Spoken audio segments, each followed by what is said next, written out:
before we can start trying to hack into networks and break into them, there's a few basics that we need to learn before we can do that. So basically, what is a network? A network is just a number of devices connected together. They are connected together for a reason, so that they can share data.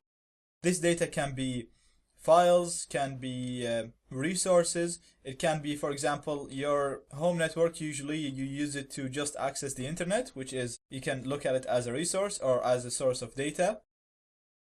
So all networks, Wi-Fi or wired, achieve this sharing of data using the same principle. And that principle is, you need a device that acts as a server, and then all devices communicate with the server. So the server has access to the resource, and all the other devices on the network that are connected to this server, obviously, they can access the data from the server.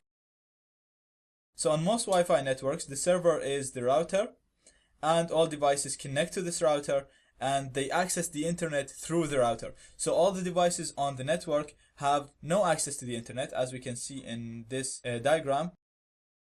The only device in the network that is connected to the internet is the Wi-Fi router. All the other devices, as we can see here, we have client 1 and 2 and 3, they have no access to the internet, but they can access it by connecting to the router.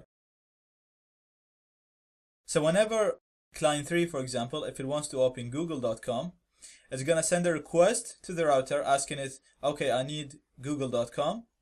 The router is going to go to the internet, it's going to grab google.com, and then forward it back to client number 3. So client number 3 does not have direct access to the internet. It has to go through the router, and the router is going to bring the request and send the response back to client number 3. Now all of this data, requests and responses, are transferred through packets. So you can imagine all these arrows are a number of packets being sent between the clients and the router. And in Wi-Fi networks, these packets are sent into the air, so they're broadcasted.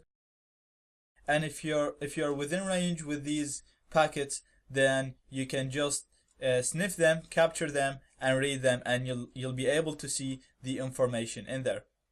So all this data, so whether it's usernames, passwords, videos, audio, music, chats, all of that is transferred as packets. And it's always transferred between the client and the router, because the client has no access to the internet. So if you capture these packets, you'll be able to see all of this data that's transferred. You'll be able to see all these passwords, usernames, emails, videos, all that. You'll be able to capture it and read it on your device.